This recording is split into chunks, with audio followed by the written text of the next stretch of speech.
ദൈവത്തിന്റെ അധിഷ്ഠമായ നാമം വാഴ്ത്തപ്പെടുമാറാകട്ടെ. കർത്താവിന്റെ നേതൃത്വത്തിൽ അധ്വാനിക്കുന്ന ശ്രേഷ്ഠദാസൻ അവന്റെ കുടുംബം കടന്നു നല്ല ദൈവങ്ങളെ ഓർത്ത് സുഖിക്കുന്നു. എന്റെ വീട് വായുവിലാണ്. കർത്താവിന്റെ ദാസൻ അവൻ 3 വർഷം ഞങ്ങളുടെ സഭയിലെ ശുശ്രൂഷയായിട്ടിരുന്നതാണ്. അത് മറക്കാൻ പറ്റത്തില്ല. കാരണം ഞങ്ങളുടെ ഹൃദയത്തിന്റെ കോണില് അവയാണ് ഇന്നും ഉണ്ട്. അല്ലെങ്കിൽ ഒത്തിരി ദൂതുകളും ആലോചനകളും ഒക്കെ ഞങ്ങളെ അറിയിച്ചതാണ്. ഇന്ന് എനിക്ക് ആലപ്പുഴ വരാനൊരു ആവശ്യം ഉണ്ടായിരുന്നു. ഉച്ചയ്ക്ക് വന്നാൽ മതിയാലും എന്നാലും ഇവിടെ ഒരു കൂട്ടായ്മ കൂടാനൊരു സന്തോഷമുണ്ട്. അതുകൊണ്ടാണ് രാവിലെ വന്നത്. നിങ്ങളെ കാണുമ്പോൾ ദൈവം സഹായിച്ചല്ലോ. അവൻ എന്റെ വൈഫ് വന്നിട്ടുണ്ട്, മോനുണ്ട്. എനിക്ക് 3 കുഞ്ഞുങ്ങളാണ്. 2 മക്കളെ വിവാഹം കഴിഞ്ഞു. അവൻ മൂത്ത നോക്കൊരു കുഞ്ഞുണ്ട്. അവൻ ഞങ്ങളുടെ കുടുംബത്തിലേക്ക് വന്ന് പ്രാർത്ഥിക്കുക. ഇന്നത്തെ ചിന്തയ്ക്കായി വേദഭാവം എടുക്കാൻ ലൂക്കോസിന്റെ സുവിശേഷം അതിന്റെ 1 തൊട്ടുള്ള 24-ന്റെ 1 തൊട്ടുള്ള വാക്യങ്ങൾക്കൊന്ന് വായിക്കാം. നമ്മൾ സമയം കുറവായതിനാൽ പെട്ടെന്ന് വായിക്കണേ. അവരൊരിക്കൽ സുഗന്ധവർക്ക് വെളുത്ത ആഴ്ചവട്ടത്തിന്റെ 1-ാം ദിവസം അധികാലത്തെ കല്ലറക്കലെത്തി. കല്ലറയിൽ നിന്ന് കല്ല് വെട്ടിക്കളഞ്ഞതായി കണ്ടു. അകത്ത് കിടന്നാവേ കർത്താവായ യേശുവിന്റെ ശരീരം കണ്ടില്ല. അതേക്കുറിച്ച് അവർ ചഞ്ചലിച്ചിരിക്കുമ്പോൾ മിന്നുന്ന വസ്ത്രം ധരിച്ച 2 പുരുഷന്മാർ അരികെ നിൽക്കുന്നത് കണ്ടു. ഭയപ്പെട്ട മുഖം കണിച്ച് നിൽക്കുമ്പോൾ അവർ അവരോട്, നിങ്ങൾ ജീവനുള്ളവരെ മരിച്ചവരുടെ ഇടയിൽ അന്വേഷിക്കുന്നത് എന്ത്? അവനിവിടെ ഇല്ല, ഉയർത്തെഴുന്നേറ്റിരിക്കുന്നു. മുമ്പേ ഗലീലയിലിരിക്കുമ്പോൾ തന്നെ അവൻ നിങ്ങളോട് മനുഷ്യത്വത്തിന്റെ പാപികളായ മനുഷ്യരുടെ കയ്യിൽ ഏൽപ്പിച്ച് ക്രൂശിക്കുകയും അവൻ 3-ാം നാൾ ഉയർത്തുന്നേൽക്കുകയും വേണം എന്ന് പറഞ്ഞത് ഓർത്തുകൊള്ളുകയും എന്ന് പറഞ്ഞു. അവർ അവന്റെ വാക്ക് ഓർത്തു. കല്ലറ വിട്ട് മടങ്ങിപ്പോയി 11 രൂപ മുതലായ എല്ലാവരോടും ഇതൊക്കെയും അറിയിച്ചു. അവർ ആരെന്നാൽ മഗ്ദലക്കാരി മറിയ. ഇവിടെ ഇന്ന് നമ്മുടെ ലോകം മുഴുവൻ ഒരു ഉയർപ്പിന്റെ ദിവസം കൊണ്ടാടുകയാണ്. അങ്ങനെ യേശു കർത്താവിനെ കല്ലറയിൽ അടക്കി. യേശു 3-ാം ദിവസം കല്ലറയെ ഭേദിച്ച് ഉയർത്തെഴുന്നേറ്റു. ആമേൻ. അതൊന്ന് പറയാൻ വേണ്ടിയാണ്. അതിന്റെ 13-ാമത്തെ വാക്യം തൊട്ട് നമ്മൾ വായിക്കുമ്പോൾ അന്ന് തന്നെ ഈ അടക്കും അവനെല്ലാം കഴിഞ്ഞ് അതിനകത്ത് സംബന്ധിച്ചിരുന്ന 2 പേര് അവർ യെരൂശലേമിൽ നിന്നും എമ്മോസ് എന്ന ഗ്രാമത്തിലേക്ക് പോകുകയാണ്. അവര് യാത്ര അവൻ പോകുമ്പോൾ അവര് വാദിച്ചു തർക്കിച്ചു ഇങ്ങനെ പോവുകയാണ്. അവര് വാദിച്ചു തർക്കിച്ചു കൊണ്ട് പോകുമ്പോ യേശു താനും അവരുടെ അടുത്ത് ചെന്ന് അവരോട് ചേർന്ന് നടന്നു. ദൈവമക്കളെ, 1-ാമതായിട്ട് യേശു അവരോട് ചേർന്ന് നടന്നു. ദൈവമക്കളെ, നമ്മുടെ പ്രതിസന്ധികളിലും നമ്മുടെ വേദനകളിലും നമ്മളെ ഉള്ളതുപോലെ അറിയുന്ന അവൻ നമ്മളെ കൈതാങ്ങി നടത്തുന്ന നമ്മുടെ കർത്താവ് ഇന്ന് പകൽക്കാലവും നമ്മളെ താങ്ങി നടത്തി ഇതിനകത്ത് കൊണ്ടുവന്നെങ്കിൽ തമ്പുരാൻ ഒരു പദ്ധതിയുണ്ട്. ആരും നിങ്ങളെന്ന് പകൽക്കാലം ദൈവത്തിന് കൊടുക്കേണ്ടുന്ന മഹത്വം കൊടുത്തുകൊണ്ടിരുന്ന ദൈവം കാര്യങ്ങളെ അസാധ്യങ്ങളെ സാധ്യമാക്കുന്ന ദൈവത്തിന്റെ കരം ഇന്ന് പകൽക്കാലം ഇവിടെ ചലിക്കുന്നുണ്ട്. അത് തിരിച്ചറിയുന്ന ദൈവമക്കൾ ആത്മാവിൽ ആരാധിച്ചാൽ ഇന്ന് പകൽക്കാലം ഏത് വിഷയത്തിന്റെ മേൽ നീ ഭാരപ്പെടുന്നോ ആ വിഷയത്തിന്റെ മേൽ സ്വർഗത്തിലെ ദൈവത്തിന്റെ കരമിന്ന് പകൽക്കാലം ഇവിടെ വ്യാപരിക്കുന്നു. അത് തിരിച്ചറിയുന്ന ദൈവമക്കൾ ആത്മാവിൽ ആരാധിക്കുമ്പോൾ അന്ധകാല മണ്ഡലങ്ങളെ അവരെ പകൽക്കാലം അടിച്ച് ഒരു സാമർത്ഥ്യത്തോടെ നമുക്ക് പോകുവാൻ കഴിയും. സഭായോഗമാണെന്ന് എനിക്കറിയാം. വളരെ സമയം കുറവാണ്. കർത്താവ് എനിക്കൊരു ജോലി തന്നിട്ടുണ്ട്. ഞാൻ കോട്ടയത്തിലെ സ്ഥാപനത്തിലെ 38 വർഷമായിട്ട് ജോലി ചെയ്തു. ജോലിയോട് കൂടെ വേലയല്ല, വേലയോട് കൂടെ ജോലി ചെയ്യാം. ഇനിയൊന്ന് പാലായിലായിരുന്നു, ഇന്നലെ കോട്ടയം പട്ടണത്തിലായിരുന്നു, ഇന്ന് ആലപ്പുഴ പട്ടണത്തിൽ കർത്താവ് അയച്ചു. അനേക സ്ഥലങ്ങളില് കർത്താവ് അയച്ചുകൊണ്ടിരിക്കുന്നു. അവൻ കർത്താവിന്റെ മഹത്വമാർന്ന ശുശ്രൂഷ ചെയ്തുകൊണ്ടിരിക്കുന്നു. കാരണം അവൻ ജോലി കളയാത്തത് തമ്പുരാൻ തരുന്ന ആലോചനകൾ മുഖത്ത് നോക്കാതെ പറയുന്നത് കൊണ്ടാണ് ജോലി കളയാതെ നിൽക്കുന്നത്. അതുകൊണ്ട് ദൈവസഭയോടും ദൈവത്തിന്റെ പരിശുദ്ധാത്മാവ് അവൻ ദൂത് പറയുമ്പോൾ അത് നിങ്ങളുടെ ജീവിതത്തിൽ ഏറ്റെടുക്കണം. ദൈവമക്കളെ, ഞാനൊരു കാര്യം പറയാം. നിങ്ങൾ ഈ ആരാധനയ്ക്ക് വരുമ്പോൾ വായു പൊട്ടിയിരിക്കല്ലേ. യേശുവിന്റെ രക്തത്താൽ ജയമെന്ന് പറഞ്ഞ് ആത്മാവിൽ ആരാധിച്ച് യേശുവിന്റെ രക്തത്തിൽ ആശ്രയിക്കുമ്പോൾ അന്ധകാര മണ്ഡലങ്ങൾ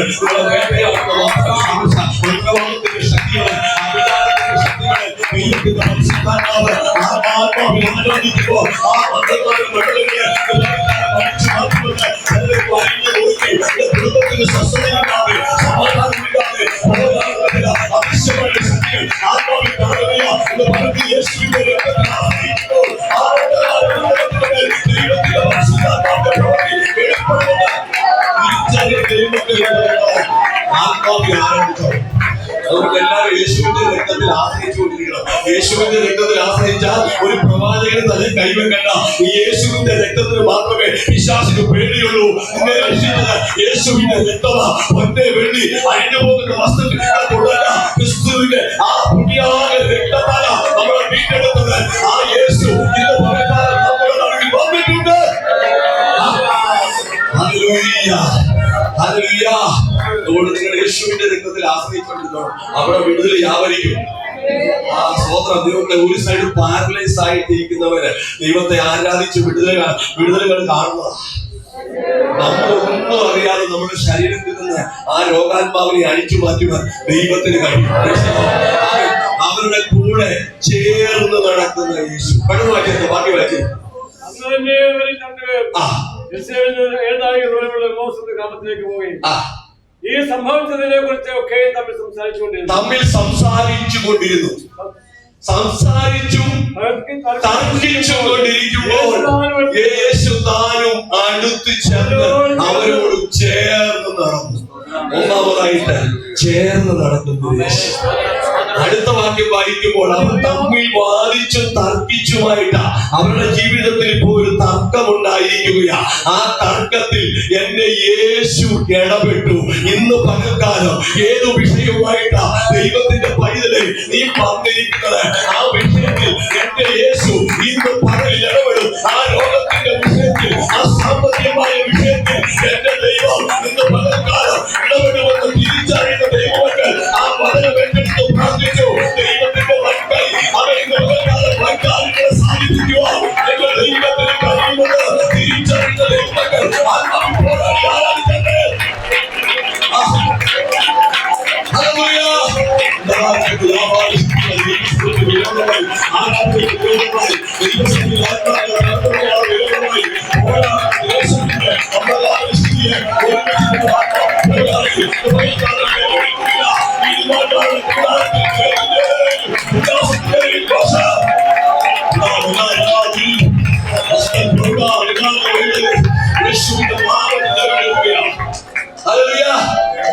ഒന്നാമതായിട്ട് യേശു ചേർന്നതാണ്. രണ്ടാമതായിട്ട് യേശു അവരുടെ പ്രശ്നത്തിൽ ഇടപെട്ടു. വായിച്ചാ അവനെ അറിയാതെ വണ്ണം എന്ത് ചെയ്തു? ചിലരുടെയൊക്കെ കണ്ണ് വിരോധിച്ചിട്ടുണ്ട്. ദൈവപ്രവൃത്തി കാണാതെ, ദൈവത്തിന്റെ വിടുതലുകൾ കാണാതെ, അന്മകൾ കാണാതെ ചില ഉപരോധങ്ങൾ ഇന്ന് പകൽക്കാലം ദൈവത്തിന്റെ പൈതലെ നീ ഏൽപ്പിച്ചു കൊടുത്താൽ ഇന്ന് നിന്റെ അകക്കങ്ങൾ തുറക്കുവാൻ ദൈവത്തിന്റെ പരിശുദ്ധാത്മാവിന് കഴിയുന്ന തിരിച്ചറിയുന്ന ദൈവമക്കൾ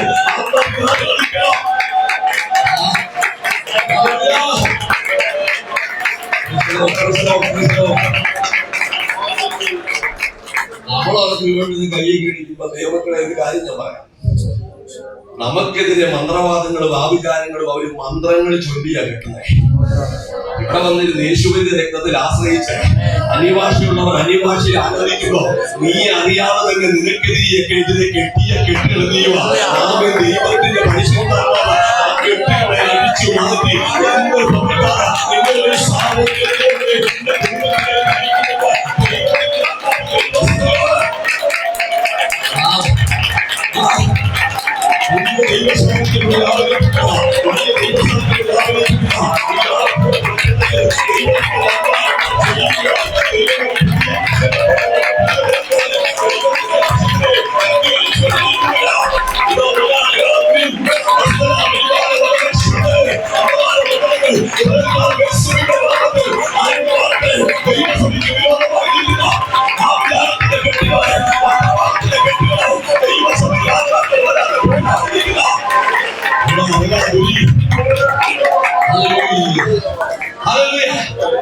യേശു അവരുടെ പ്രശ്നത്തിൽ ഇടപെട്ടു. പെട്ടെന്ന് പറ്റില്ല.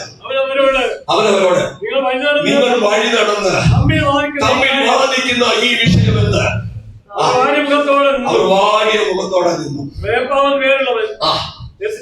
യെരൂശലേമിലെ പരദേശികളിൽ നീ മാത്രം ഈ നാളുകളിൽ അവിടെ സംഭവിച്ചതൊന്നും അറിയാതിരിക്കുന്നു.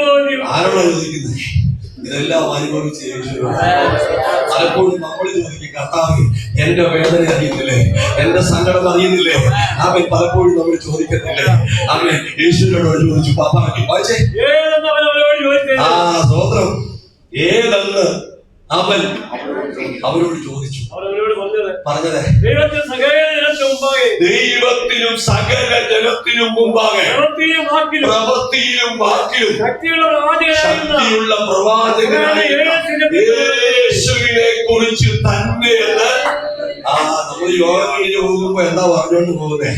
അവൻ യേശുവിനെ കുറിച്ച് തന്നെയാ പറഞ്ഞോണ്ട് പോകുന്നത്. അവനൊപ്പം പറയാൻ ഒരാളുമില്ല, അവനെപ്പോൾ ആരാധിക്കാൻ ആരുമില്ല. ദൈവത്തിന്റെ പൈതലെ യേശുവിനെ കുറിച്ച് പറ, യേശുവിനെ കുറിച്ച് പറ, യേശുവിനെ കുറിച്ച് മാത്രം പറ. മറ്റുള്ള കുറ്റങ്ങൾ പറഞ്ഞിട്ട് അത് വേണ്ടാത്തത് പറഞ്ഞിട്ട് ആ യേശുവിനെ കുറിച്ച് പറ. യേശുവിന്റെ അടുത്ത് വരും, യേശുവിന്റെ വീട്ടിൽ വരും, യേശുവിന്റെ വിഷയത്തിൽ വരും.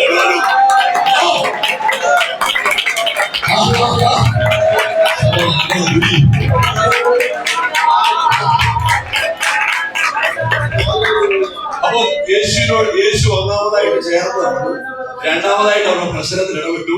ഇപ്പൊ യേശുവിനോട് അവരുടെ വിഷയം പറയുക. എന്താന്ന് പറ, കർത്താവിനോട് പറ. ഈ വചനം കേൾക്കുമ്പോഴേ അത് വിട്ടിട്ട് പോകല്ലേ. ഈ വചനം കേൾക്കുമ്പോ കർത്താവേ എന്റെ പ്രശ്നത്തിലൊന്ന് ഇടപെടണം. ഞാനിതിന് സാക്ഷിപ്പോ എന്റെ മൂത്തമ്മയുടെ കല്യാണം വന്നപ്പോ എന്റെ ആകപ്പാടെ 1085 രൂപയേ ഉള്ളൂ.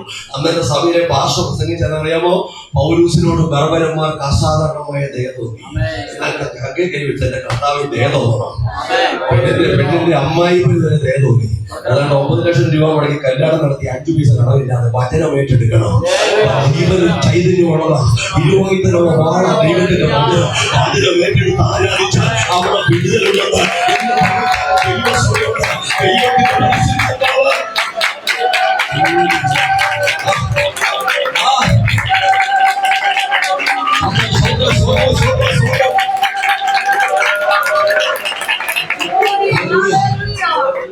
അടുത്ത വാക്യം വായിച്ചേ. നമ്മുടെ മഹാപുരോഹിതന്മാരും പ്രമാണികളും അവനെ മരണവിധി കേൾപ്പിച്ച്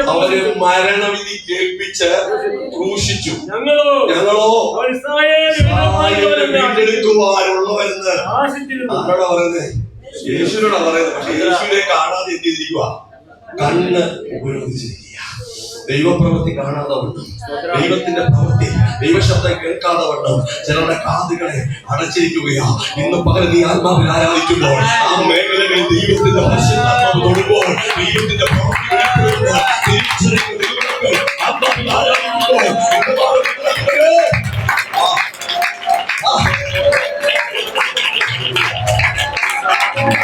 നിങ്ങൾ ഭൂമിയിൽ കെട്ടുന്നതൊക്കെയും സ്വർഗ്ഗത്തിൽ കെട്ടിയിരിക്കും.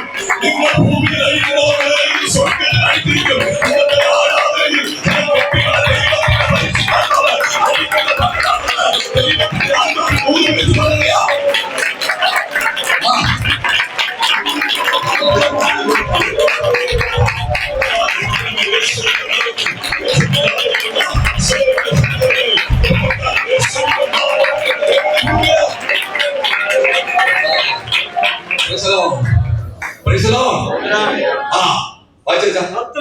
അത്രയല്ല ഇത് സംഭവിച്ചിട്ട് 3 ദിവസമായി ഞങ്ങളുടെ കൂട്ടത്തിൽ സ്ത്രീകൾ രാവിലെ കല്ലറക്കൽ പോയി അവന്റെ ശരീരം കാണാതെ മടങ്ങുമെന്ന് അവൻ ജീവിച്ചിരിക്കുന്നു എന്ന് പറഞ്ഞ് ദർശനം കണ്ടുവെന്ന് പറഞ്ഞു. ഞങ്ങളെ പ്രേരിപ്പിച്ചു. ഞങ്ങളുടെ കൂട്ടത്തിൽ ചിലർ കല്ലറക്കൽ ചെന്ന സ്ത്രീകൾ പറഞ്ഞതുപോലെ തന്നെ കണ്ടു. അവനെ കണ്ടില്ലതാനും. അവൻ അവരോട് അയ്യോ അയ്യോ ബുദ്ധിഹീനരേ, പ്രവാചകന്മാർ പറഞ്ഞിരിക്കുന്നതെല്ലാം വിശ്വസിക്കാത്ത ഓരോരുത്തരുടെ എന്തെല്ലാം ഉപകാരങ്ങൾ ചെയ്തതാണ്. സ്വന്തം പറയാതെ ദൈവത്തിന് കൊടുക്കേണ്ട മഹത്വം കൊടുക്കാതെ ഉണ്ടാതിരിക്കുകയാ. ദൈവത്തിന്റെ പൈതലെ കൊടുക്കുക. ദൈവം ചെയ്ത നന്മകളോട് ദൈവത്തെ സ്തുതിക്കുക, ദൈവത്തെ സ്തുതിക്കുക, ദൈവത്തെ സ്തുതിക്കുക.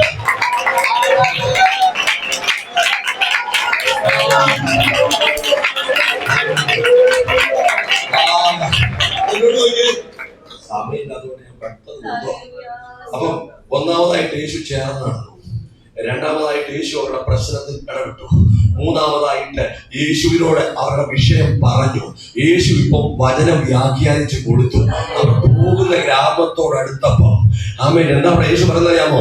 അത് പ്രവാചകന്മാർ പറഞ്ഞിരിക്കുന്ന മോശ തുടങ്ങി സകല പ്രവാചകന്മാരും തിരുവെഴുത്തുകളിൽ ക്രിസ്തു ഇങ്ങനെ കഷ്ടം അനുഭവിച്ച് തന്റെ മഹത്വത്തിൽ കടക്കേണ്ടതാണെന്ന് ആമേൻ അവർക്ക് വചനത്തെ വ്യാഖ്യാനിച്ചു കൊടുത്തു. ഇന്ന് വിഷയവുമായിട്ട് കടന്നു വന്നപ്പോൾ ദൈവത്തിന്റെ അഭിഷിക്ത ആത്മാവിൽ വചനമാണ് അവൻ നിങ്ങളോട് അവൻ സംസാരിച്ചപ്പോൾ ആ വചനം നിങ്ങൾ ഏറ്റെടുക്കണം. അങ്ങനെയാണെങ്കിൽ എന്തെങ്കിലും വലിയ പ്രയാസം വരുമ്പോ, സങ്കടം വരുമ്പോ ഓർക്കണം വചനം. നീതിമാന്റെ അനർത്ഥങ്ങൾ അസത്യമാ, അവ എല്ലാത്തിനും യഹോവയെ വിടുവിക്കും. ഏതൊരു പ്രശ്നം വരുമ്പോൾ നേരെ പറഞ്ഞു ചെല്ലും, എന്റെ ദൈവത്താ ഞാൻ കിടക്കുമെന്ന്. ദൈവത്തിന്റെ പൈതലെ വചനം ഓർക്കണം, വചനം ഓർക്കണം. ഈ പ്രതിസന്ധിക്ക് നടുവിൽ എന്റെ ദൈവത്തിന്റെ ഒരു കാര്യമുണ്ടെന്ന് തിരിച്ചറിയുന്ന ദൈവത്തിൽ ദൈവത്തിന് വചനം കൊടുക്കണം.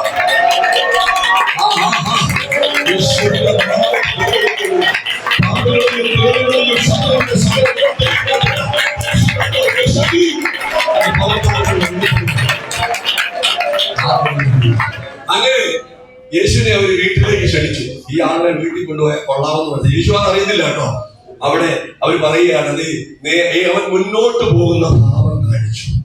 പലപ്പോഴും കർത്താവേ അങ്ങ് എന്റെ കൂടെ ഇല്ലയോ, സാന്നിധ്യം എന്റെ കൂടെ ഇല്ലയോ, പലപ്പോഴും എന്നെ ദൈവം കൈവിട്ടോ? ഇല്ല. നീ വിളിച്ചാൽ നിന്റെ വീട്ടിൽ വരുന്നവരാ. ഈ യേശുവിന്റെ വീട്ടിൽ കയറ്റിയവരെല്ലാം അനുഗ്രഹിക്കപ്പെട്ടിട്ടുണ്ട്. ഈ യേശു വീട്ടിൽ വന്നപ്പോഴല്ലേ നമുക്ക് അനുഗ്രഹമുണ്ടായത്, ഈശ്വരനുണ്ടായത്, നന്മയുണ്ടായത്. ഈ യേശു നമ്മുടെ വീട്ടിൽ വന്നപ്പോഴാ.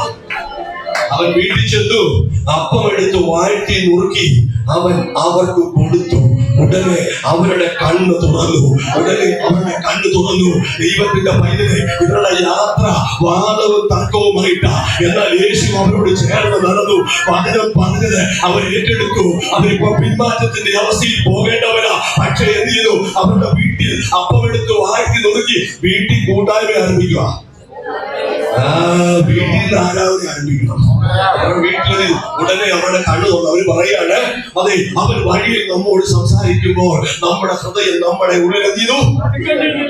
ഇപ്പൊ പറയാ, എന്റെ പോലെ ഇന്ന് എപ്പോഴും ഭാഷ മുത്താണ്. അത് നമ്മുടെ കയ്യിൽ കൊണ്ടാണ് തോന്നുന്നത്. ദൈവത്തിന്റെ ആത്മാവ് ഏത് ദൂത് പറഞ്ഞാലും കത്തായിട്ട് മാറണമെങ്കിൽ വിശുദ്ധമായ ജീവിതം നയിച്ചാൽ മാത്രമേ മനസ്സിലാകുന്നുണ്ടോ? അവൻ ഏത് ദൂത് കണ്ടാലും എന്താകണം? കത്തായിട്ട് മാറണം. ഒരു ജീവിത വിശുദ്ധിയോടെ നമ്മൾ ജീവിക്കണം. അവൻ അങ്ങനെ അവർ ആ നാഴികയിൽ തന്നെ എഴുന്നേറ്റ് ചെയ്തു. യേശു പോയി, അവരും പോയി. അവരിന്ന് ഒരു 11 പേര് പേടിച്ച് മുറിക്കാതിരിക്കുകയാണ്. അവിടെ യേശു ചെന്ന് അവർക്ക് വചനമൊക്കെ വ്യാഖ്യാനിച്ചു കൊടുത്തിട്ട് പറഞ്ഞു, അവൻ, അതേ മക്കളെ, നിങ്ങൾ ഇങ്ങനെ പിന്മാറി പോകാനുള്ള കാരണം എന്താണെന്നറിയാമോ? യോവേൽ പ്രവാചകൻ പറഞ്ഞിരിക്കുന്ന പരിശുദ്ധാത്മാവ് ഇതുവരെ നിങ്ങളുടെ ഇടയിൽ വന്നിട്ടില്ല. അത് ലഭിക്കുമ്പോൾ നിങ്ങൾ യെരൂശലേമിൽ തന്നെ പാർക്കുവാൻ പറഞ്ഞു. അങ്ങനെ അവർ കൂടിയിരുന്ന സ്ഥലത്തേക്ക് കൊടിയ കാറ്റടിക്കുന്നത് പോലെ ദൈവത്തിന്റെ പരിശുദ്ധാത്മാവിന്റെ ശക്തി അവിടെ വ്യാപരിക്കുവാനിടയായി. അതുകൊണ്ടാണ് നിങ്ങൾ ഇങ്ങനെ പ്രശ്നത്തിലും അവൻ പ്രതിസന്ധിയിലും ആകുന്നത്. അങ്ങനെ അവരുടെ കാത്തിരുന്നു. ലൂക്കോസിന്റെ സുവിശേഷം 24:49 വായിച്ചേ. സ്വതന്ത്ര സമയം തീർന്നിരിക്കുക. വ്യക്തത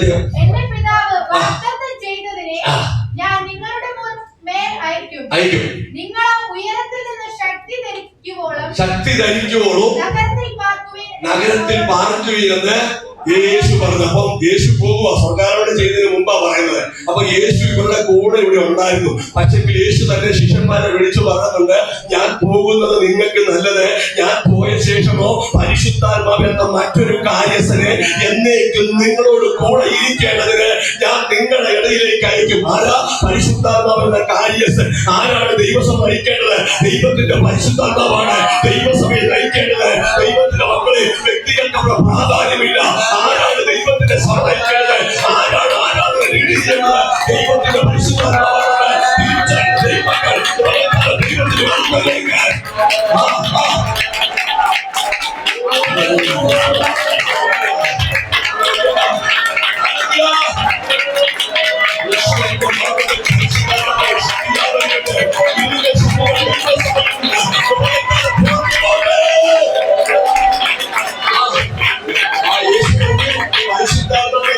മറ്റൊരു കാര്യസ്ഥനെ സമായോഗത്തിന് വന്ന് പാട്ട് കഴിഞ്ഞ് കൈയടിച്ചുമ്പോൾ വരുന്ന ആത്മാവല്ല ദൈവത്തിന്റെ ആത്മാവ്. ഈ കാര്യസ്ഥൻ നിങ്ങൾ വീണ്ടെടുപ്പ് നാളിന് വേണ്ടി മുദ്രയിട്ടിരിക്കുകയാണ്. തിരിച്ചറിയുന്ന ദൈവമക്കൾ ദൈവത്തിന് മഹത്വം കൊടുക്കാൻ. ആരാ പറയുന്നത് ഈ കാര്യസ്ഥൻ? എടുക്കണ്ട. പൊതുയോഗം 2 പറയുന്നുണ്ട്, അതേ കുഞ്ഞുങ്ങളെ നിങ്ങൾ പാപം ചെയ്യാതിരിക്കേണ്ടതിന് യേശുക്രിസ്തു എന്ന കാര്യസ്ഥൻ പിതാവിന്റെ വലത്തുഭാഗത്തിരുന്ന് നമുക്ക് വേണ്ടി പക്ഷപാതം ചെയ്യുമ്പോൾ ഭൂമിയിൽ ദൈവത്തിന്റെ പരിശുദ്ധാത്മാവാണ് ഒരു പദ്ധതി നടത്തുന്നത്. തിരിച്ചറിയുന്ന ദൈവമക്കൾ പരിശുദ്ധാത്മാവിനെ ദുഃഖിപ്പിക്കും. പരിശുദ്ധാത്മാവിനെ ദുഃഖിപ്പിച്ചാൽ തലമുറ നമ്മളെ ദുഃഖിപ്പിക്കും. അതുകൊണ്ട് പരിശുദ്ധാത്മാവിനുള്ള സാഹോദര്യ ദൈവസഭയിൽ വേണം. പരിശുദ്ധാത്മാവിന്റെ ആരാധന വെളിപ്പെടണം. പരിശുദ്ധാത്മാവാണ് എന്താ? നിങ്ങൾ ഉയരത്തിൽ നിന്നുള്ള ശക്തി ലഭിച്ച് ശബരിയ ഭൂമിയുടെ അറ്റത്തോളം പോയി എന്റെ സാക്ഷിയാകാനാണ്. പരിശുദ്ധാത്മാവിന് വേണ്ടി കുഞ്ഞുങ്ങളൊക്കെ കാത്തിരിക്കണം. തോന്നല്ലേ?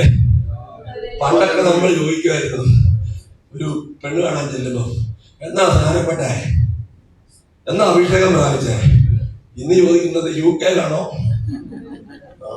തലമുറ എവിടായി? ഒഴുക്കി പഠിപ്പിക്കുന്നുണ്ട്. എന്തിനാ സാഹിബിനോട് ഇംഗ്ലീഷ് പറയാൻ? കിട്ടി മുറുക്കി അത് 3 ലക്ഷമൊക്കെ മുടക്കിയാണ് ഒന്ന് കിട്ടുന്നത്. എന്തിനാ സാഹിബിനോട് സംസാരിക്കാൻ? ദൈവമേ, എന്റെ കണ്ണടയുന്നതിന് മുമ്പ് എന്റെ കുഞ്ഞുങ്ങൾ അന്യഭാഷയിലൊന്ന് ആരാധിക്കുന്നത്